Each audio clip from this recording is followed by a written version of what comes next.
My grandmother used to say, if you talk to a person long enough, they'll tell you where they're coming from. I found that to be true. We need to all start talking. I remember one time I was talking to the girl, 5. You know how she be 5. She was in the Waffle House, she was working in there. I said, baby, what happened to your last boyfriend? She said, oh, I tried to kill that motherfucker. I said, this is the person I want to see right here. This is the person I want to see. Not the fine girl. Let me see that. Boom! Right there. So talk to them first. See, sex is easy. You can make it easy. Yes. Start talking to people. Talk to them.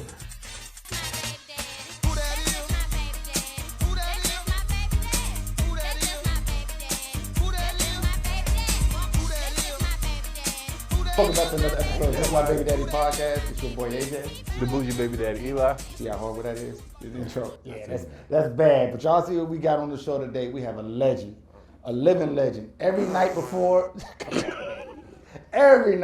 go to bed, Comic View is always on TV. Oh, I was trying to figure out where you were going with that every night before we go to bed. Nah, every night before I go to bed, I'm watching Comic View. Don't come on no more. Boy, this boy's hated early, right? You see what we're in store for? He's a professional. Like early. We got Mr. Bruce on the show today. What's up, going on, man? I'm good, man. What's up? Hey, appreciate you being here, Thank man. you, man. He is a hater, though. No, God, a huge one. No. See, you got to understand, player haters are just like grapes. They grow in bunches. Well, thank you for joining. No. Hey, we all flocked together, right? He been on me since I got here. But No, you started. He is not ready. You trust me. I had him sitting in the car, one foot on the brake, one on the gas. I'm telling you. You better leave me You hear alone. me, Bishop? You hear me, Bishop? Hey, he over there holding that light right there pretty I'm sorry, good. he holding that screen up. He's dead serious. He look like this, like he working German Motors. I'm just kidding. What's up, man? Man, we appreciate you coming here, man. We're going to start you off the first way we start off everybody. Okay. What does it mean to you to be a father? Oh, man, that's about the coolest thing in the world. I wish I had more kids, but you got to have the right woman in order to have these kids. You know, I wanted more kids, but I didn't want them by my wife, who I was married to at the time. That was the devil's little sister. You know? Oh, God. And, man, she was rough on her brother, and I would have had more, but being a father is like the most important thing in the world, man. I mean, teaching kids, you got to teach kids, you got to teach them. Because if you give a chance for the streets to teach them, you're in trouble. Yeah. You know what I'm saying? Boy or girl, you know. Boys gonna hustle, girls gonna hustle. So you got to be a parent and you got to communicate with your kids, man. And no matter what happened between you and the mother, fathers, you still got to be a father to your kids. Mm-hmm. Quit getting mad at the mother. When you get mad at the mother, you get mad at everybody. You don't want to mess with the family, you don't mess with her baby, her mama, the uncles, or nothing. Y'all used to be partners. Right. But still be a father to your children. Right. That's the key to that. So when you think about fatherhood and the whole landscape of being a father, where was your blueprint? Who gave you that blueprint of how to You know, do it? we young, we wouldn't have no blueprint. We was out doing it. We just out having sex. You know, most white people plan, you know, I'm gonna have a child, we're gonna be married for 5 years, and then after 5 years, we're gonna start having kids. We don't plan children.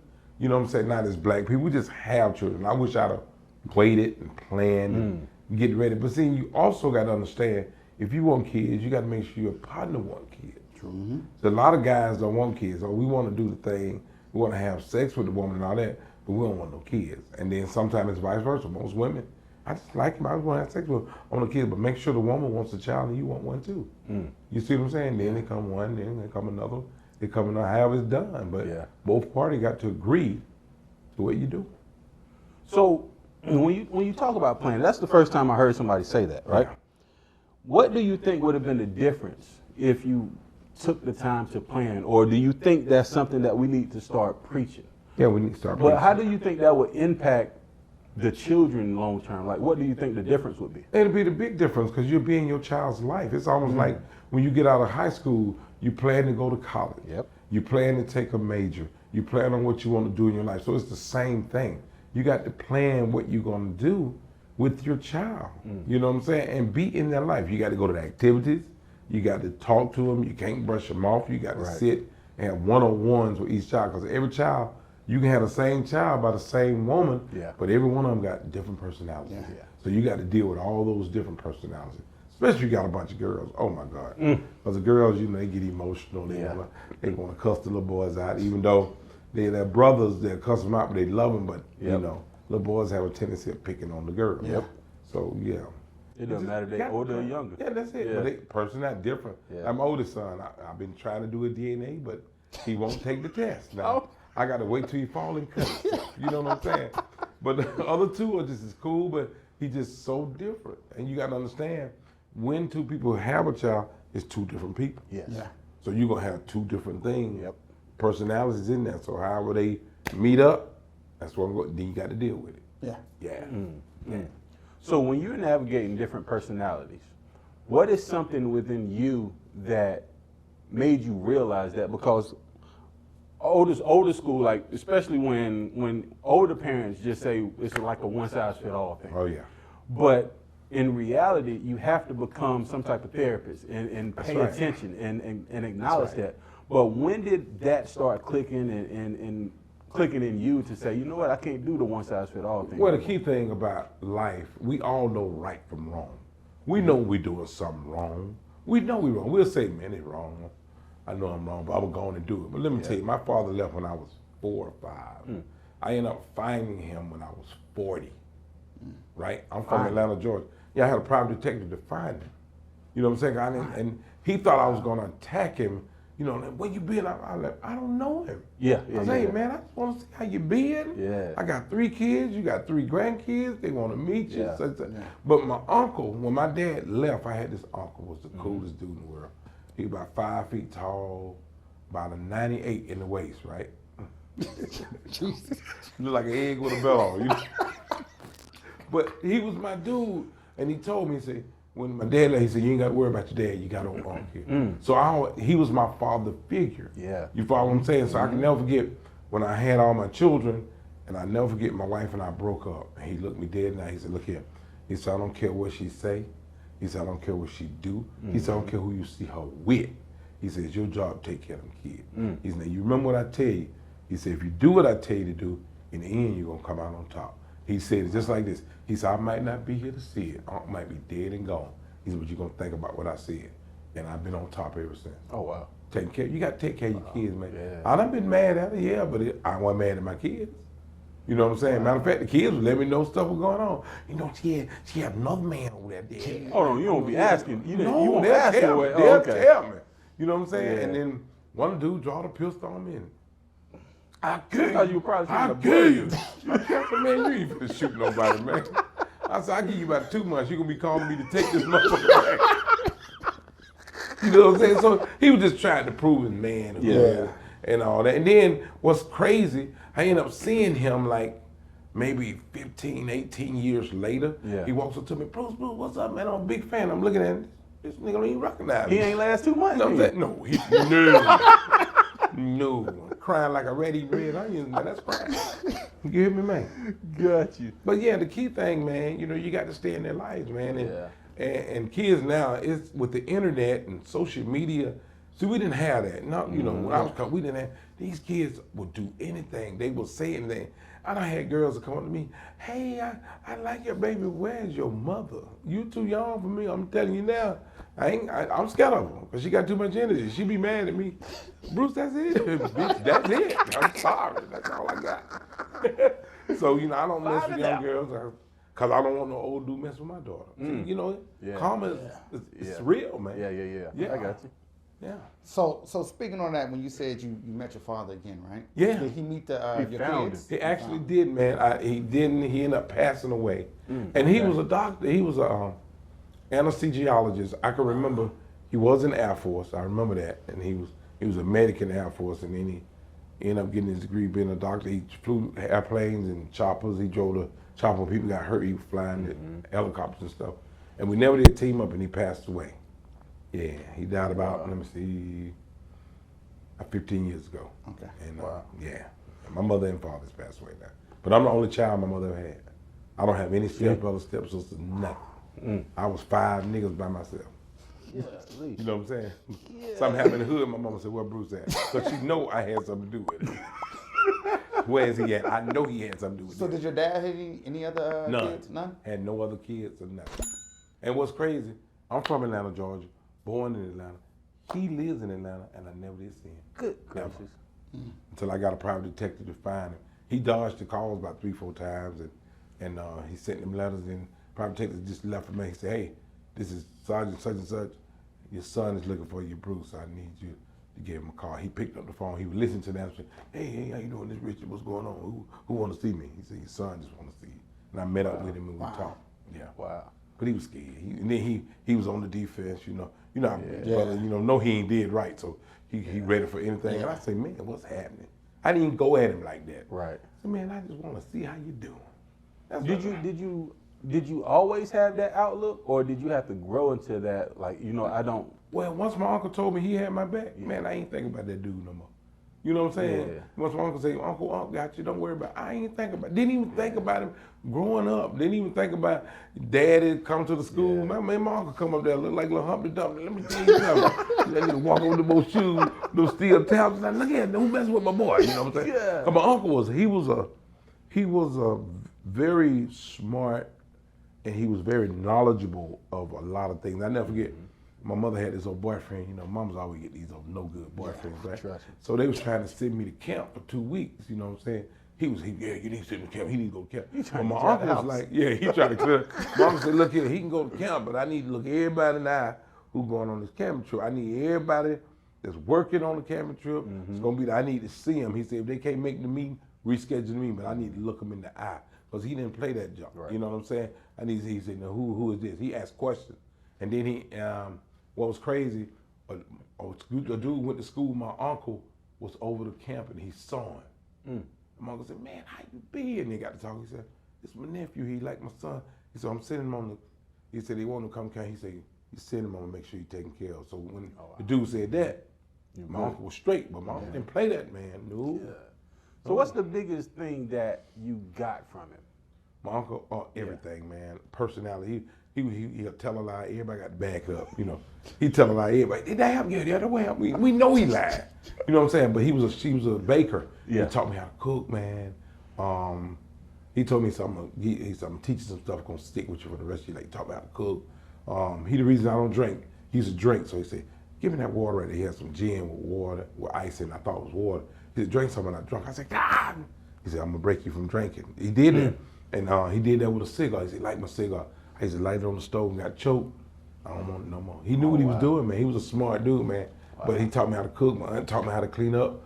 My other aunt taught me how to wash clothes. My mama taught me how to keep my ass clean. My mama said, don't no woman want no stinking ass man. So, you know, hey, man, it's life. And this is what teaching your kids about life is about. Right. So what would you say you got a lot of your parenting style from? Would you say it's from him? All of them. You know, my mother had 2 sisters and a brother. So my mother was the first to have a child out of all of them. So I went from lap to lap to lap to lap to lap. You know what I'm saying? So all of them teaching me this. All of them. They didn't play no games, man. So, you know, that's what it's all about. I got nieces now. My wife, from being married, she got 8 brothers and sisters. So she got a little niece that's one who I adore. But we all teach. We have to teach them because the niece mama, she got 6 kids.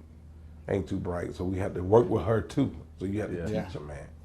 You know, you know, y'all get these crazy dudes and you have kids by them and wonder what went wrong. Have you talked to them? You know what I'm saying? Right, right. Now, when you think about your style, what is it about your style of parenting that you feel is the strongest thing for your parenting? Communicating. Communicating is the strongest. My kids right now, I can talk to them about anything, sex, anything. You know my son Brandon, he done came to me, hey Pop, I need to ask you about this girl. She's a little older than me. This is when he was in college, you know what I'm saying? I say, hey man, well, you know, do what you gotta do, but don't take it serious, you know what I'm saying? See where she's coming from. My grandmother used to say, if you talk to a person long enough, they'll tell you where they're coming from. I found that to be true. We need to all start talking. I remember one time I was talking to this girl, fine, you know she be fine. She was in the Waffle House, she was working in there. I said, baby, what happened to your last boyfriend? She said, oh, I tried to kill that motherfucker. I said, this is the person I want to see right here. This is the person I want to see, not the fine girl. Let me see that fool right there. So talk to them first. See, sex is easy. You can make that easy. Yes. Start talking to people.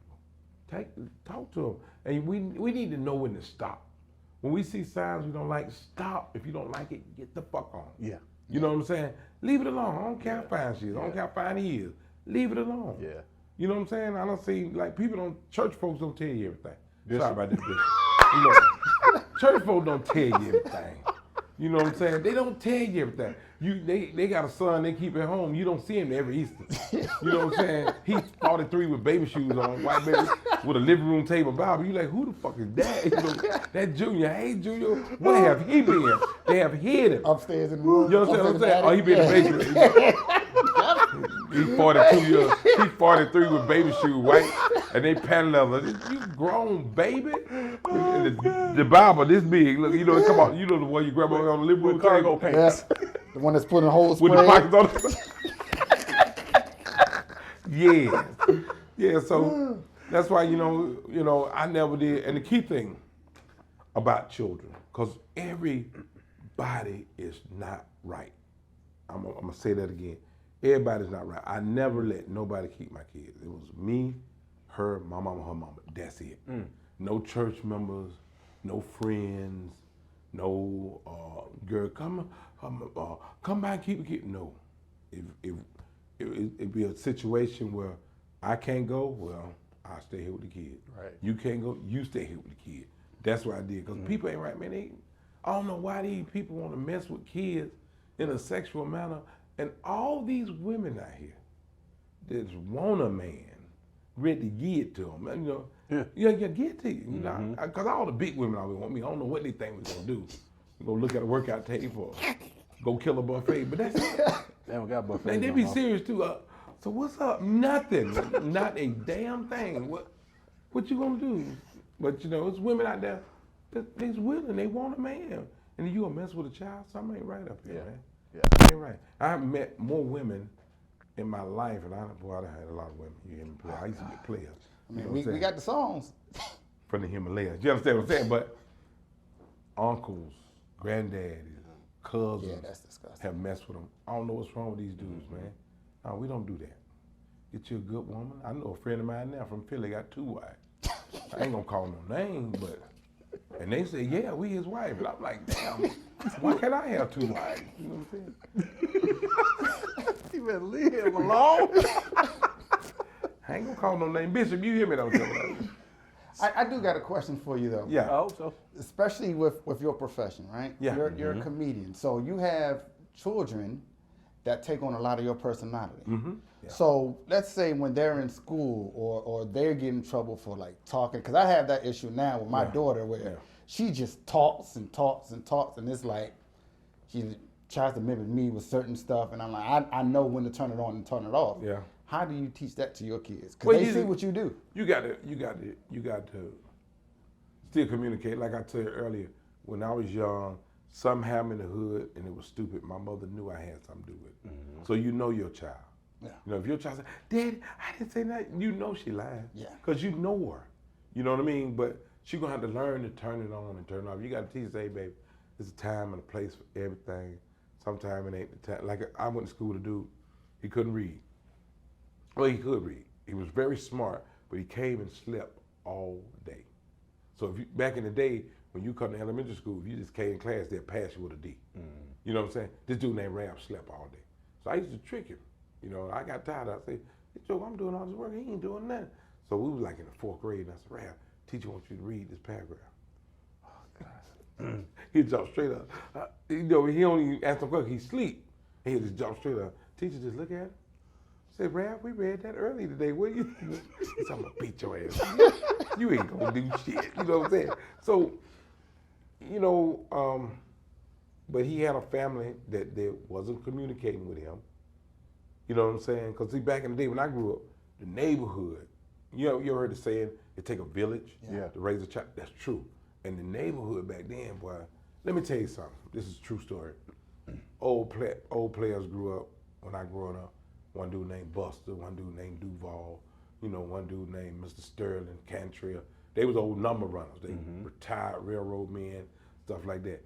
And I don't know how they found out stuff about me, but they found out. You know what I'm saying? Never came to our house and that. Buster said, come here, baby. Had all gold teeth. Every teeth was gold. Old dude. He said, come here. Now they tell me that you upstairs talking back to your mama. And I'm thinking, how does this motherfucker know this? You know what I'm saying? Because he done found out. And he said, now, I think they're lying, so I'm going to let you tell me. You see, they'll make you be done told him some shit he didn't even know. You know what I'm saying? But they knew And Buster say, look here, this is what I want you to do here. Go in the pocket. He said, take the dollar, get you something to drink. He said, when you get upstairs, go apologize to your mom. See, that's how them old players were. Yep. You see what I'm saying? But in school, even when I was in school, what's this they say you made a D? He said, we don't make D's. You know, I mean, and I'm thinking to myself, how did this motherfucker find out? Yeah. But they kept up with you. They kept up and they helped. Yeah. They helped the parent. And he said, Buster, go in the pocket again. Look, I'm gonna give you $1. Look here. You pick that grade up for me. You need to get an A or B or something. And that's how they was. Yeah. And you appreciate him. And he didn't talk to you like you was stupid. He didn't downgrade you, stupid motherfucker. Yeah. He didn't do none of that. Yeah. He said, look here, I want you to pick it up because you're smart now. Handle that. And then about 3 weeks later, he said, I'm keeping up with you. That motherfucker knew. Yeah. Somebody was talking to him. You see what I'm saying? Yeah, so that's the way it is. See, back in the day when I was growing up, people that sold drugs, they was our hero. You know, people didn't have no food. Who ain't got no food? Get in the car, baby. They got that deuce of the quarter. Come on, let's go to the grocery store. Have all the kids, they drive around the block. They go buy groceries, put it out, and tell your man when he get home, call me, I need to see him. See, that's how they did. You see what I'm saying? Everybody groceries, look at, I bought your family groceries. When you get the money, pay me back. See, that's how they did. See, all the drug dealers now, it's all about them. You know, who got the nice car, who got the most clothes, who got the most jewelry, who got the most women. They don't care nothing about the hood no more. They destroying the hood. But back then, they was taking care of the hood. You know, I'm cutting grass. People ain't even know who their yard was. They volunteered me. I'm gonna get Bruce coming out and cut the grass. Get me to cut it. I don't even know this lady. Here I am. Cut the damn grass. Because he done told me to cut the grass. But that's what they did back in the day. You see what I'm saying? So it takes a village, man. And it takes a neighborhood to stay together. Everybody's all about themselves now. Yeah. People done got money and they want to stick with them and them. No, that ain't where it's done. So speaking of that though, how do you think we could get that sense of community back? Because for some reason it's like you just mentioned, it seems like over time the community feel has dissipated. But the unity is needed to kind of start bringing the community, bringing our children, bringing everyone back that's starting to get lost or fall to the wayside. How do you think we could get that back? Well, it starts with the church. See, most preachers got to quit preaching about the money and they start preaching for the souls and teaching people to get back in their hood and work together. See, that's where it was back in the day. The preachers taught them different things. Now it's all about the money. You know, I don't care what a preacher got. I mean, if you need it, get it. If you got a jet, get it. If you got a Bentley, get it. I don't care, but make sure you care about the people. And it takes the church to bring them together. See, it's all about a show now. Yeah. You know, most preachers now, they got jets and everything. I know you need one because you're going cross country and all that. That's fine, but pay attention to you know, back in the day when people needed help, they went to the church. Yeah. And the church gave them money, paid the rent for them, stuff like that. You know what I mean? So it started with the church, man. It started with everybody communicating again. Because don't nobody want to be a leader. They kill leaders. Too much responsibility. Oh, they kill leaders. Yeah. You know what I'm saying? That's why I'm not a fan, and I don't care if you show this. I'm looking in the camera. I'm not a fan of Jesse Jackson. I'm not a fan of Al Sharpton because they're opportunists. They're not leaders. It's all about what they can get out the deal. You ever notice something happened? They both of them standing there. When Michael Jackson died, he's standing there with Joe Jackson. You know, I knew Michael when he was 3 years old. Yeah. Hey, shut up, you little pea head motherfucker. Yeah. You used to be 500 pounds talking about you worked out. You know you had surgery. And that civil rights attorney, the one that can't talk. Yeah. I don't know his name. John Lewis. No, not him. Oh, he can't talk either. He got 2 tongues in his mouth. I know he passed away, but John couldn't talk. John couldn't talk. Lord have mercy. He's the prostitution of the syllable. John, come on, write a note or something. Have a translator. Yeah. Oh man. But you know, they kill leaders. Don't nobody want to be a leader. Like I got a lot of respect for Dr. Umar Johnson because he telling like it is. He's smart. You're a wild boy. He's very educated. Yeah. And when you ask him a question, he's ready. Ain't no biting your tongue. He is ready. Whether you agree with him or not. Right. He ready, set, go. And he would check you in a minute. He called the black people down with the white people. You're coon. And they are. You know they are. Yeah. You know, so I like him. I like the way he's talking. I like his education. I mean, the dude's a bad dude. I ain't never seen him back down. I ain't seen the school open either. No, I ain't seen him. I sent some money. I think I sent $40. He done, look at it. $800,000. Yeah, I don't know what he done did with it. I don't know what the school at, unless it's a charter school. But he's definitely entertaining. Oh, he's doing it virtual. He took advantage of COVID. Yeah, I ain't seen that school either. Got you. But I got one more for you. Let's do it. When you're on the road, because you've been on the road for years. Yeah, man. Like every weekend. Love it. So how is that dynamic when when the kids are growing up and they got things they gonna doing on the weekend and those opportunities you're not necessarily there for? How do you get them to understand and explain? Well, the key thing today is making time. You got to make time. Like I only take off work when I want to. Yeah. So I always say, what y'all got coming up? Well, especially when they were young, what y'all doing this, y'all doing that. So I will schedule myself around it, make sure I'm there for them. You know, it ain't all about the money. I know money's good and you make a lot of money, but you got to stay with your kids' life. So I always say, what's up, man? Like my daughter, like, Daddy, we got this. Can you come? I'm like, yeah, I'm gonna make sure I come. You know what I'm saying? So you just got to pay attention. You got to pay attention to what's going on. You know, just like my grandkids now. That's where I live for my grandkids. And I got a grandson now, just turned 16, and he's super, super, duper smart. And he's like, I'm taking a test to get my driver's license. I said, okay, got you back. Let me know. And I say, I want to know everything they tell you to do and not to do. So that's how I talk to him. He called me, hey, let me tell you this is what they told me to do. I said, okay. You know, so communicate, because when you're open with a child, they'll be open with you. Right. You don't ever want your child to be in a position that's scared to tell you something, because by the time they tell you, it's too late. Yep. You know what I'm saying? Especially girls, if you ain't got pregnant, they're scared to tell you because they think you're gonna kill them, which you probably will kill them. You know what I'm saying? You know, you probably won't kill them. Depending on the day. Yeah, but you got to let them know to come to you. Because I went to my mom every time. Mama, I got a problem. What is it?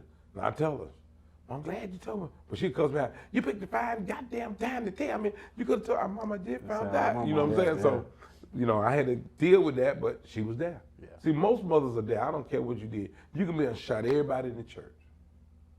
Killed everybody in the church. At the police station, your mama down there with her purse folded up in her arm waiting on you. No, she know you're wrong, but she gonna be right there for you. Mm-hmm. That's how mothers are. Mm-hmm. That's mother's love. Got you.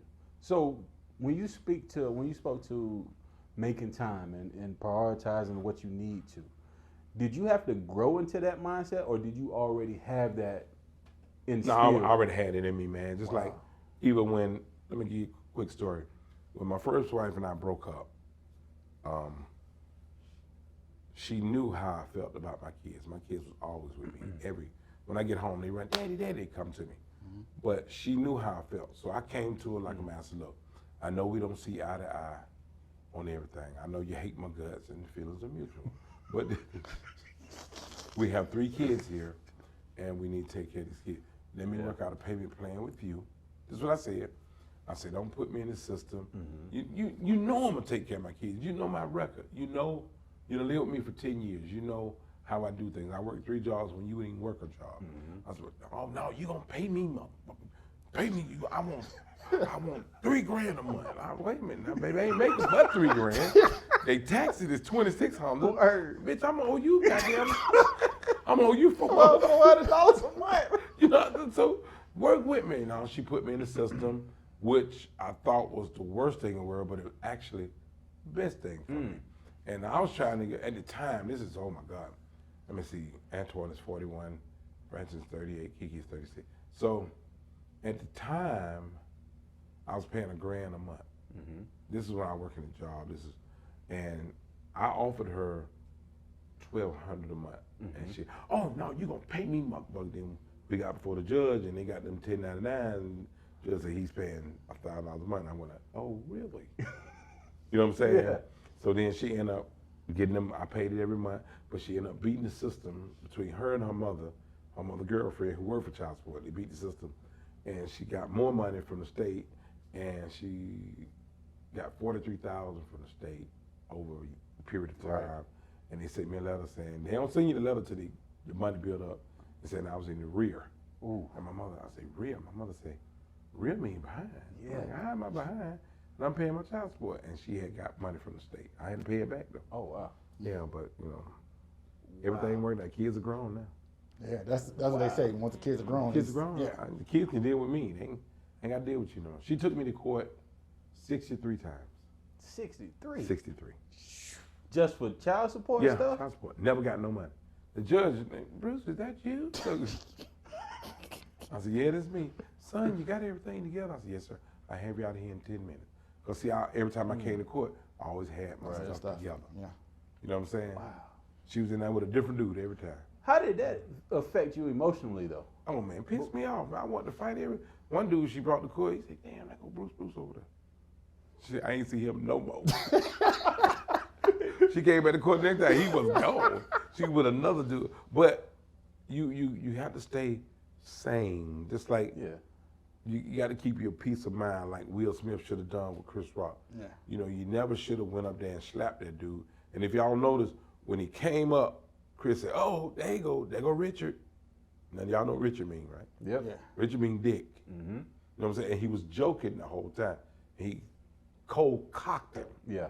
And see, that's what Will should have kept his mind straight. Right. Be cool, man. Let it go. Some things you have to let it go. Wow. You know, when it's out of your control, just let it go. So You get it back. So thinking about when you were talking about being in court 63 times, and like you said, it pissed you off. But did that over time have any impact on you and your kids' relationship? No, I Okay. never did let them know Okay. that we was going to court. But what it did, every time I went, it made me get on my toes even better and better. So it made me just, I remember this one time I went to court, and the judge's name was Judge Woodford. I don't know if he's still living, but little white guy, he about legally blind, but he can see you. He didn't play no game. But for some reason, he took a liking to me because Gotcha. every time I went, I was together. And I remember he locked up 17 guys before me. So when I got up, he said, "Son, you look nervous." I said, "I am." He said, "Why?" I said, "You just locked up 17 guys." He said, "You was counting?" I said, "Yes, sir." I said, "I can't be 18. I said, "Look here." I said, "I got my mother and my children I take care of." And I said, "They depend on me." I said, "If I get locked up, there's nobody gonna be able to take care of it." He said, "Well, do you have everything on?" I said, "Yes, sir, I have everything in order." Then he looks down at the desk. See, the judge is sitting up. So the people that sit in the desk tells him everything. He said, "Why do we have this young man here?" Wow. And he's like, "Well, Judge, she said that every time she called him, he won't answer the phone." Just, are you kidding me? And I never forget, I told the judge, I said, "Look, I had started being, I said, I can pay the money every month. I said, but I can't pay it on the first. I said, I can pay it between the 1st and the 30th. I will have the money in the system." He said, "Oh," he said, "But what kind of work you do?" I said, "I'm a stand-up comedian." He said, "Are you funny?" I said, "Yes, sir." He said, "Can you do clean comedy?" I said, "Yeah, that's easy." And he said, "Can you do me a minute right here in court?" And I said, "Yeah." He let me do a minute in the courtroom. And he said, "You are funny." And ever since I did that, he would give me anything. Wow. And I never forget, I told him, I said, "Your Honor," I say, "I pay child support." I say, "But she been getting money through the system." And I said, "I don't know how she doing it." He said, "Because somebody helping her." Just like that. He said, "I want to see you in my chambers." He took me in his chambers, and when he walked me to the back, 2 sheriffs came in there. He said, "No, this kid is all right. He's not going to bother me." He said, "I got a gut feeling about him." And he went back there and he said, "Let me tell you something." He said, "She's stealing from the state." He said, "Now I can give you some paperwork that will take 9 months when you file it to come back." He said, "I can have it filed in 3 minutes." Wow. He said, "And then I want her to come to court. And when she come to court, I'm going to lock her up." He said, "Now, do you want your kid's mother locked up?" I said, "No, sir." He said, "I was right about you." He said, "The average man would have said, yeah, I'll lock her up." Wow. I said, "No, I just wanted to stop." He said, "Well, stop after the day." And that day, they cut the money out. Wow. He said, "I got to order you to pay the money back." He said, "Can you pay an extra $100 a month?" He said, "That's a lot of money." I said, "Yeah, I'm going to have to if you tell me." And I paid it back, $43,000. Wow. Yep. Wow. So another question that we like to ask is, when you think back over your parenting career, that part of your career, what was that first moment where it hit you that, like, all right, now I'm a father, it's time for me to whatever? What was that moment? Oh man, for you? when I had the first child, I knew I had to get it together then. You know, I used to work at a restaurant, man, and cooking and stuff, and I knew right then I could wasn't no more joking around. I had to be a man and take care of the family, because that's what we taught. See, we're taught when you get a woman pregnant, you get married. I don't know who thought of that one, but you get married and you take care of the child, and that's what I did. Oh my God. I was there. I mean, I didn't make it to the altar, but I did the right. Nah, I did part of it. I made it to the altar. I mean, I'm sitting there stupid. You want to marry her? I'm looking at, not really, but yeah, we gonna go to do this. Go ahead and do it. But you just got to be a man. And well, the key thing and the coolest thing about my children, I was young, 19 and 20, but we kind of grew up together. So they were like my little brothers and sisters, and they thought I was the baddest thing in the world. You know what I'm saying? Their mama say no. My daughter said, I don't care. I tell my daddy. So she didn't care what their mama say. We tell daddy. Right. You know what I'm saying? Because they know I'm gonna handle it, and I never lied to them. I always right there being straight up with them, and that's where my grandkids are. They think I'm the baddest dude in the world. I told my grandkids I was an astronaut. They like, for real. One of them Man, say, you been- lie. You one of lie. them You say, still lying, man. You ever been to the moon? I said, You done "Shit, still lying, this morning." You gotta stop that. So based off of like the relationship that you have with your ex-wife, and your relationship with her is separate from ones with the kids, of course. Right. Now, how is it that you, when you said like the mom might say something or the kids might say something about the mom, how do you try to correct that type of behavior? Well, Because I don't- I run I don't- into like sometimes with my kids, Yeah. if they say something bad about their mom or she get on my nerves or this and that, I nip it in the bud right Yeah, you away. have to nip it. No You have to matter nip it. what, how I may feel, I'll be Right. like, yeah, she get my nerves too, but I can't say that. Right. You Right? can't do that. You can't put that negativity out there. You just got to say, hey, we got as people, we got to do the right thing.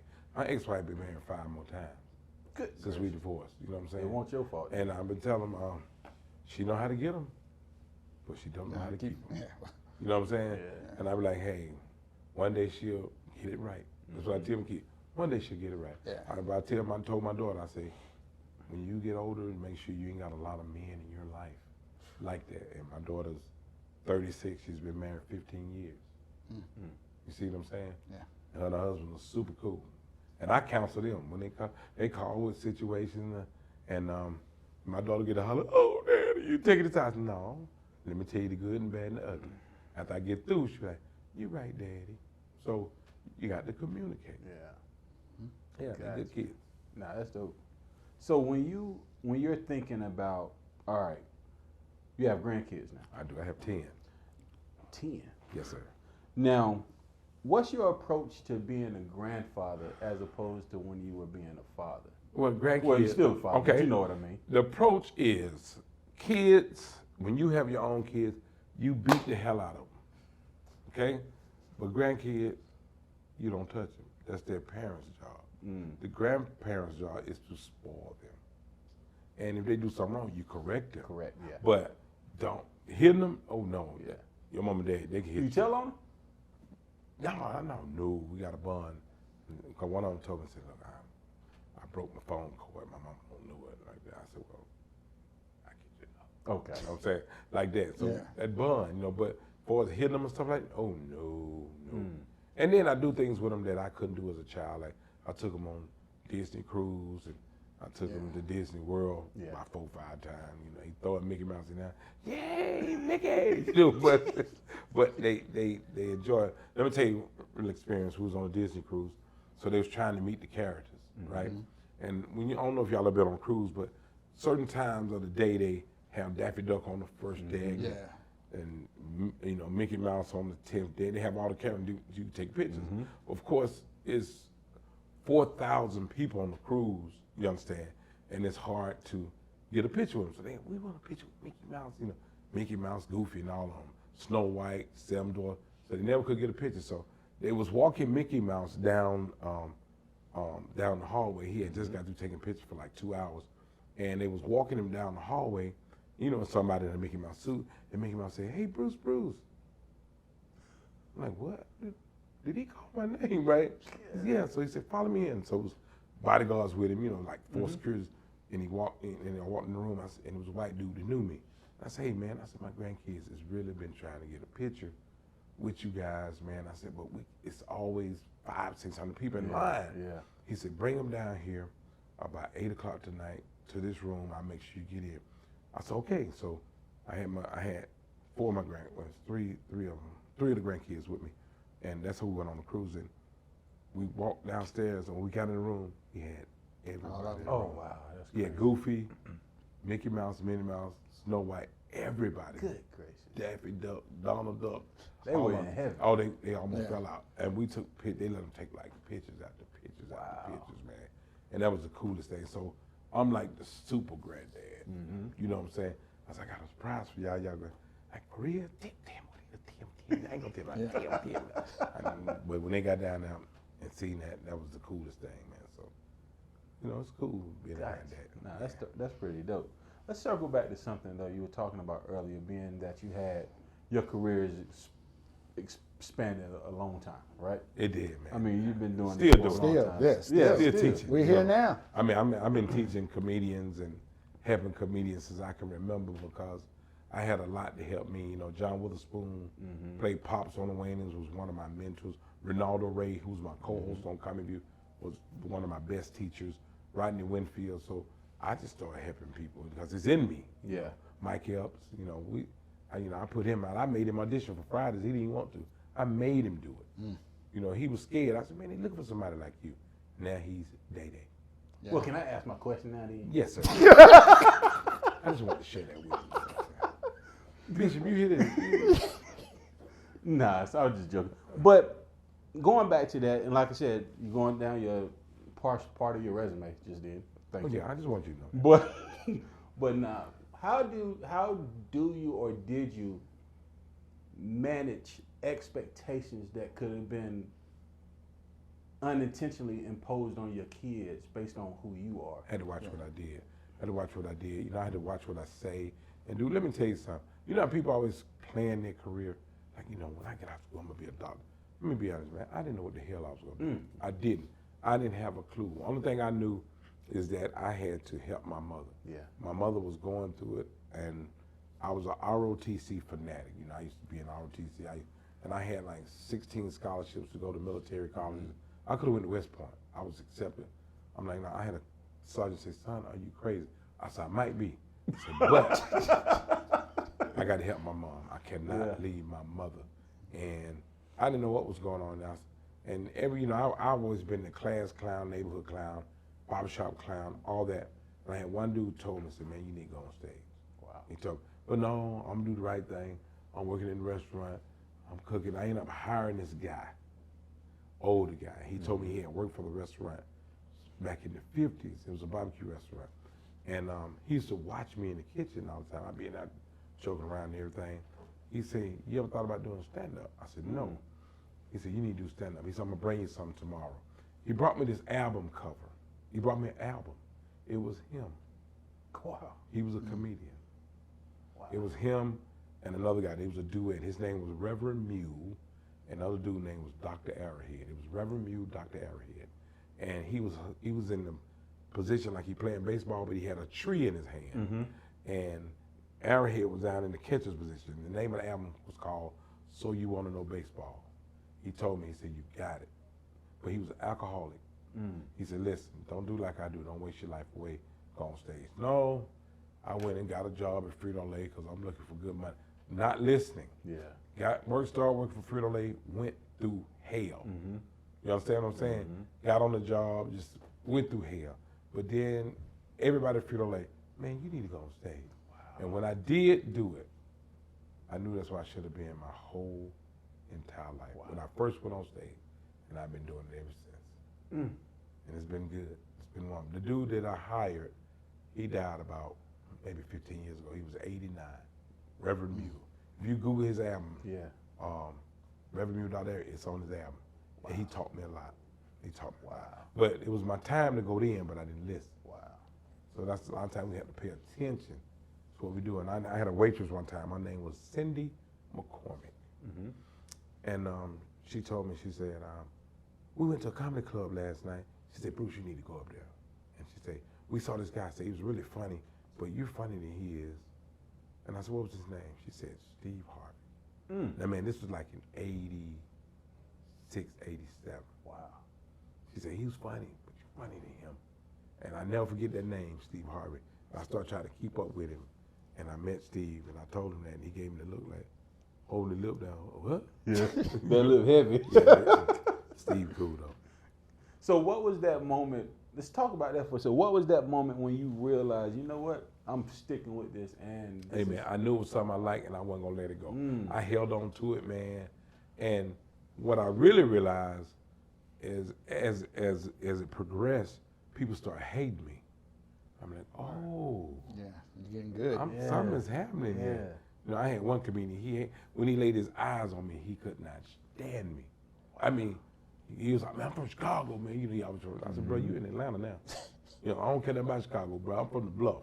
I don't know if y'all ever heard of the Bluff. I'm from the Bluff. It's 5 minutes away from here. I make a phone call, won't be nothing but Cutlers and Riggers in front of this place. Crown Vickers on a box shed, and somebody gonna die. So quit talking you front. But to this day, this dude, he was extremely funny. He was one of the best hosts I ever seen in my life. To this day, he's not even doing comedy. But it's something he saw in me that he didn't like.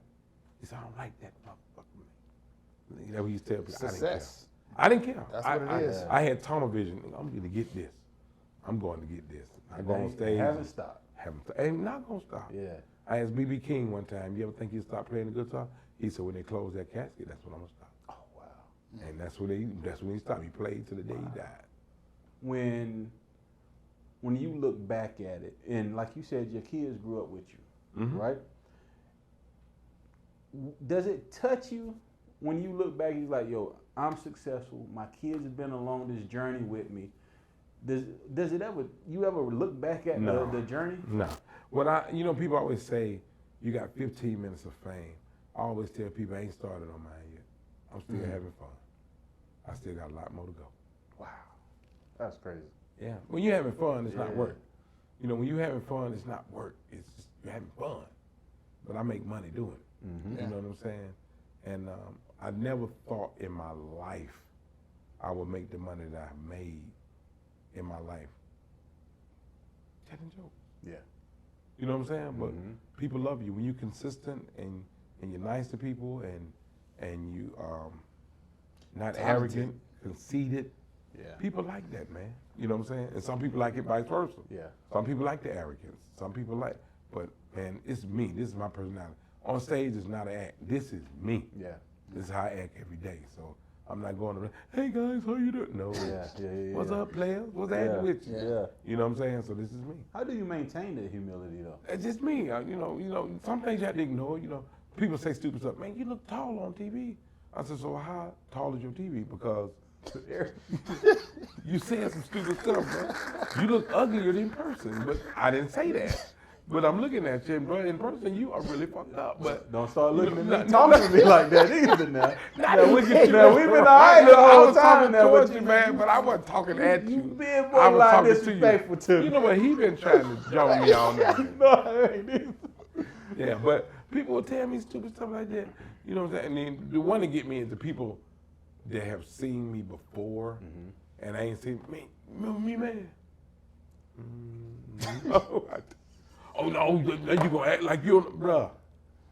I'm sorry, I don't remember you. So I have to humble myself because I can be like, what the fuck is you talking about? I don't know you, but no, man, I really don't remember you, bro.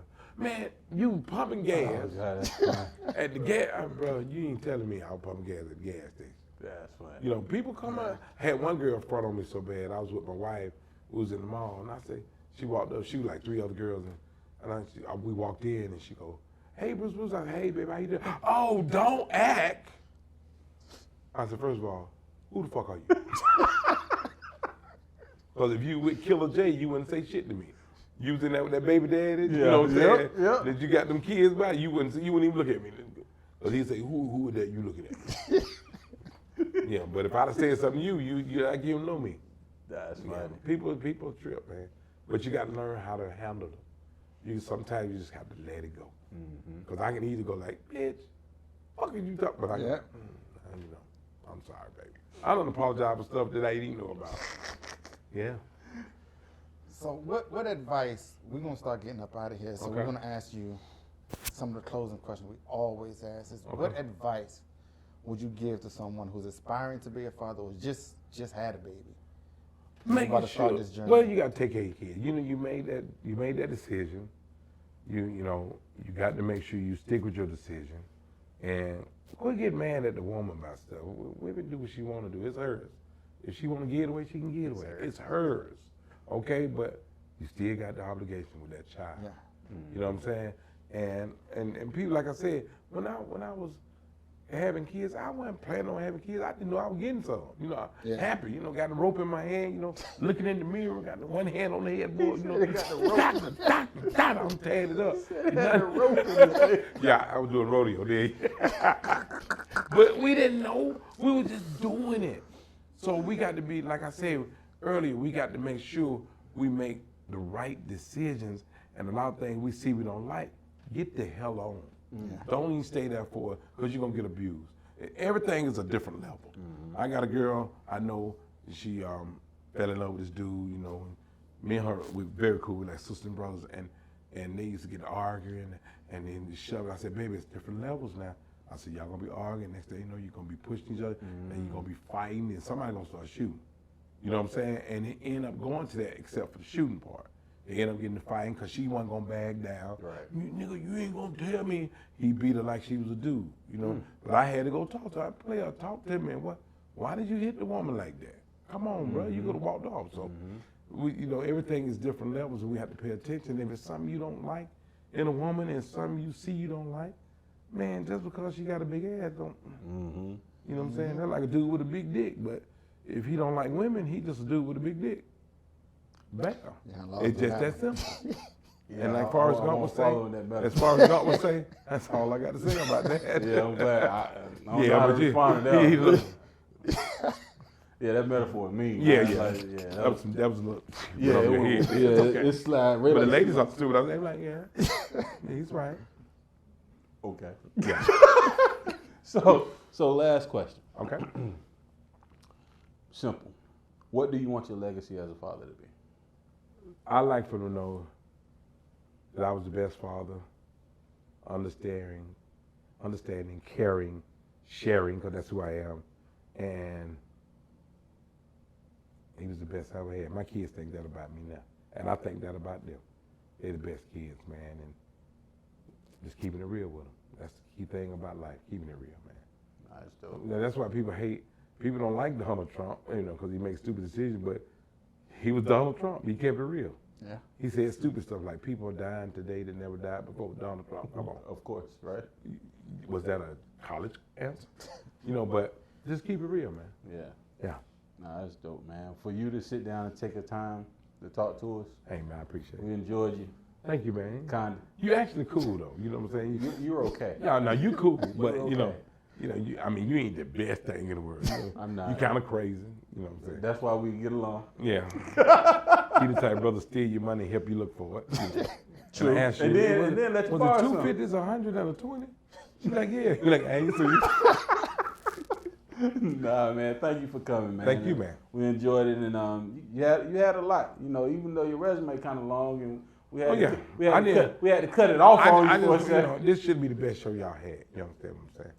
Just like when I did the 85 South show. Oh, that was a good show. They was actually a good calling show. me to come back to do it again. Yeah, that was a because good I had to school them on. I know you're making money, you're making good money, but get your business in order. Yeah. Because the IRS is looking, Yeah. and they're gonna wait till you build it up, because they done peeked in your bank account. Yeah.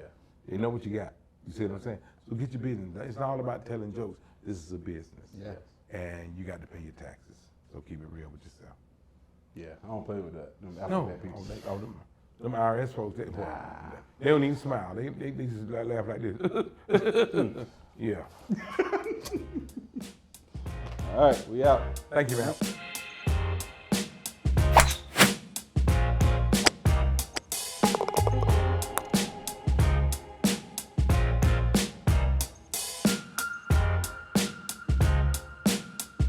Thank you for watching another episode of Just My Baby Daddy podcast. I know you liked what you saw. So what I need for you to do is go back and look at past episodes. Make sure you like, subscribe, and share our YouTube page, Just My Baby Daddy Podcast. And you can follow us on all social media at Just My Baby Daddy Pod.